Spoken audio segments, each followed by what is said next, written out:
Bonjour à tous, c'est Stéphanie, j'espère que vous allez bien. Aujourd'hui, on va voir 7 idées reçues par rapport à l'estime de soi. Alors, j'ai eu l'idée de faire cette vidéo parce que si vous travaillez votre niveau d'estime de soi actuellement, vous êtes peut-être en train de courir après de faux objectifs, justement parce qu'il y a certaines idées reçues qu'on entend très régulièrement par rapport à l'estime de soi. Et j'ai juste envie de tirer la sonnette d'alarme par rapport à ça parce que si vous n'arrivez pas à atteindre ces 7 choses-là, vous vous sentez peut-être coupable de ne pas réussir à le faire, alors qu'en fait c'est simplement pas forcément ce qu'il faut faire justement. Alors je vais un petit peu vous déculpabiliser par rapport à ça et vous expliquer exactement pourquoi ces 7 idées sont en fait des idées reçues. Première idée reçue, il faut s'aimer de manière inconditionnelle, comme si vous étiez votre propre enfant. Alors moi je trouve que le niveau à atteindre là il est quand même extrêmement haut. Je ne sais pas si vous avez des enfants, mais c'est quasiment impossible je pense de s'aimer soi-même autant que l'amour qu'on ne peut pas ressentir la même chose que pour nos enfants évidemment. Et le risque avec ça, avec cette notion de s'aimer de manière inconditionnelle, c'est que si par exemple vous faites quelque chose qui ne vous rend pas fier de vous, si vous ne réussissez pas à atteindre un objectif du premier coup, si vous faites quelque chose qui vous fait vous sentir coupable, que vous ayez raison ou non, à ce moment-là vous pourrez vous dire peut-être, à cause de ce conseil de s'aimer de manière inconditionnelle, ah bah tiens je n'ai pas un bon niveau d'estime personnelle parce que voilà, là je ne m'aime pas quand je fais ça ou quand je dis ça, je ne m'aime pas pour telle raison, j'ai travaillé mais je n'ai pas réussi, ça m'énerve, je suis pas content ou contente de moi.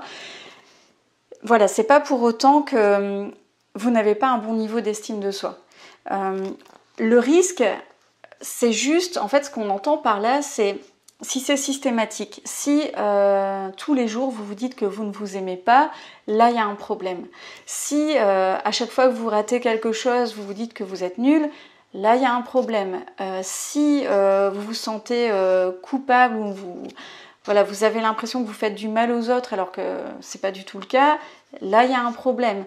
Mais c'est vraiment sur la longueur en fait. Vous devez voir si vous faites une moyenne de tout ce que vous faites, de vous dire voilà, j'agis comme je peux avec les moyens du bord, je fais de mon mieux et c'est pas grave si je rate, si je blesse certaines personnes sans le vouloir parfois, ça peut arriver.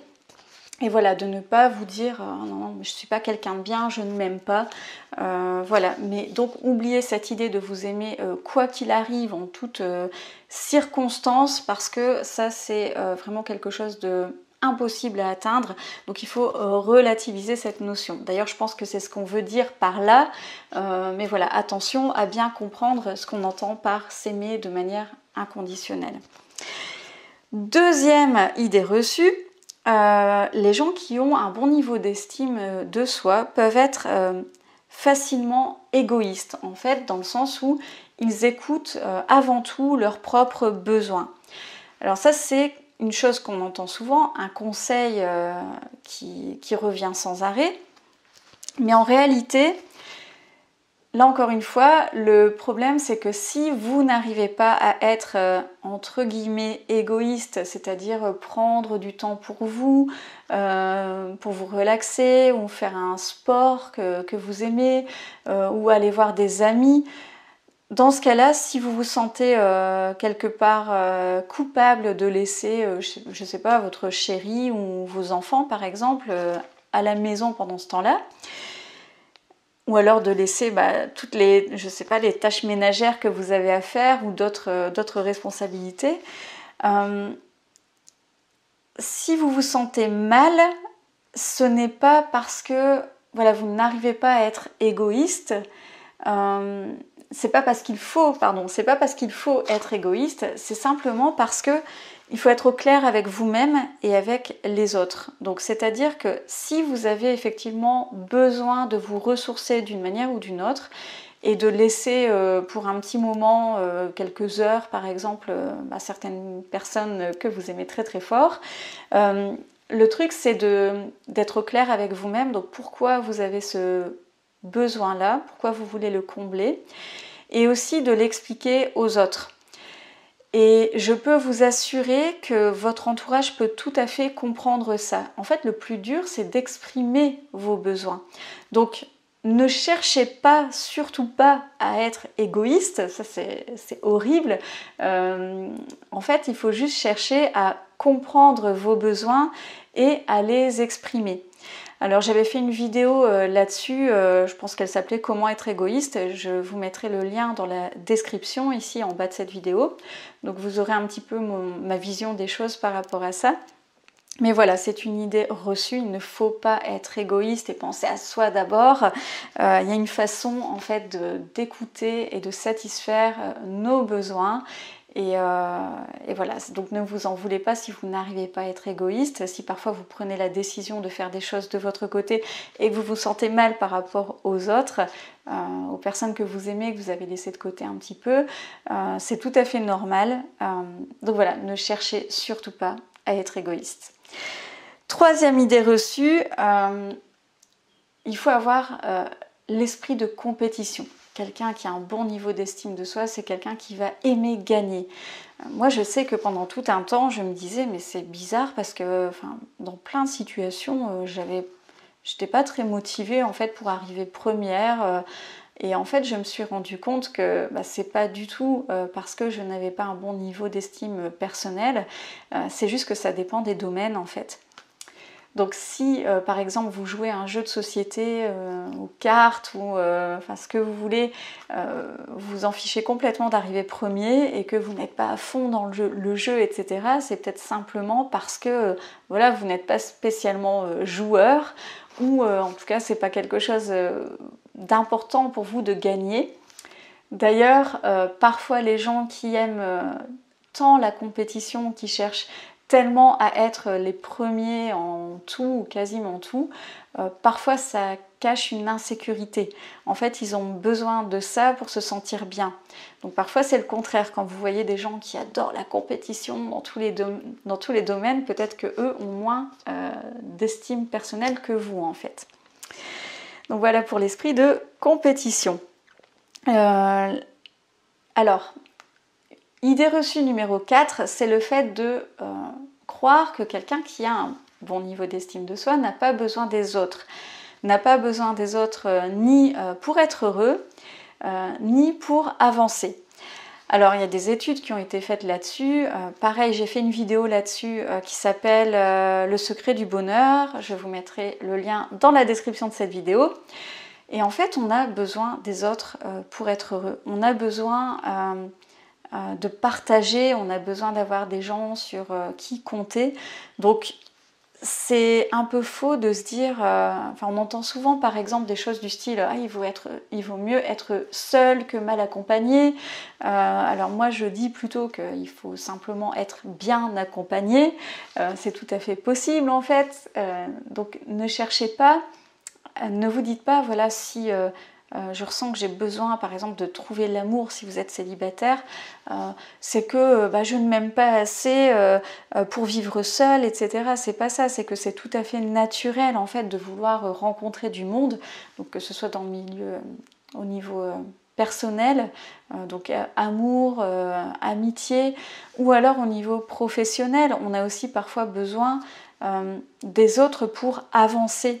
Donc oui, quand vous avez un bon niveau d'estime de soi, vous êtes capable de faire énormément de choses seul, d'avancer à grands pas seul, mais à un moment donné, si vous ressentez le besoin de vous faire aider d'une manière ou d'une autre, ou de collaborer avec d'autres personnes pour avancer plus vite et encore mieux, voilà, c'est pas une preuve que vous avez que vous n'avez pas assez d'estime personnelle.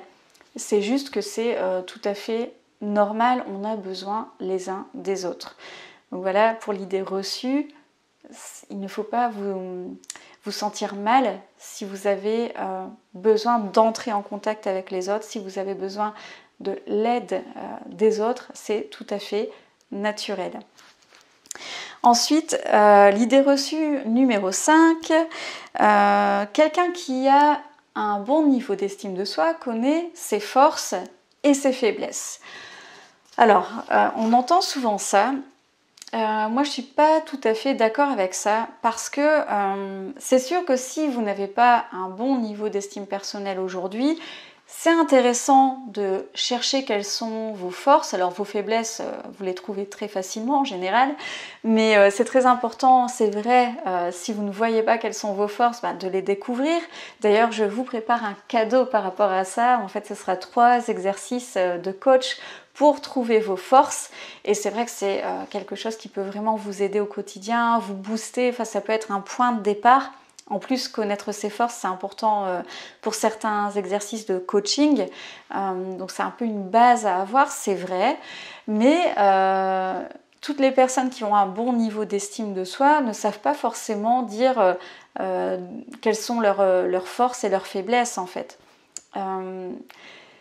L'idée, c'est d'avoir une pensée générale à votre sujet qui est j'ai plus de qualité que de défaut, j'ai plus de force que de faiblesse. C'est une sorte d'impression comme ça à avoir.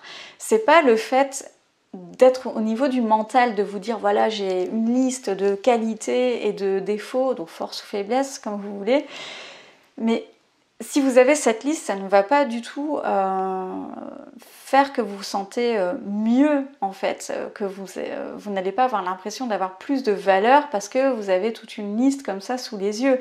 C'est vraiment un sentiment général au jour le jour, une idée globale que vous faites de vous-même. Qui dit que vous avez de la valeur et vous avez effectivement des choses à apporter aux autres, des forces, oui, mais le fait de les connaître, de pouvoir les détailler, c'est pas du tout quelque chose que vous devez atteindre en fait. C'est utile si vous ne connaissez pas du tout vos forces, mais c'est pas quelque chose de nécessaire pour avoir un bon niveau d'estime de soi. Ensuite, l'idée reçue numéro 6, les gens qui ont un bon niveau d'estime de soi n'ont pas peur de l'échec. Ils n'ont pas de doute en fait quand ils ont un objectif à atteindre. En fait, c'est pas ça. Donc ne vous dites pas j'ai un objectif à atteindre mais j'ai peur d'échouer, donc ça veut dire que j'ai pas un bon niveau d'estime personnelle. En fait, c'est tout à fait normal d'avoir un peu peur de l'échec. Ça veut dire que quelque part, vous vous remettez aussi en question. Les gens qui foncent tête baissée en se disant « oui, je suis le meilleur », etc., en général, ça traduit aussi un niveau d'estime de soi en fait, qu'on appelle une haute estime de soi fragile. Donc ça, c'est pas quelque chose qu'on veut. Le fait de ne jamais avoir peur de l'échec et de foncer tout le temps, c'est pas du tout quelque chose qu'il faut rechercher. Vous êtes juste lucide, vous vous dites que peut-être que vous pouvez échouer, et ça, c'est pas du tout grave en fait. Ce qui est grave, entre guillemets, c'est si ça vous empêche de prendre action.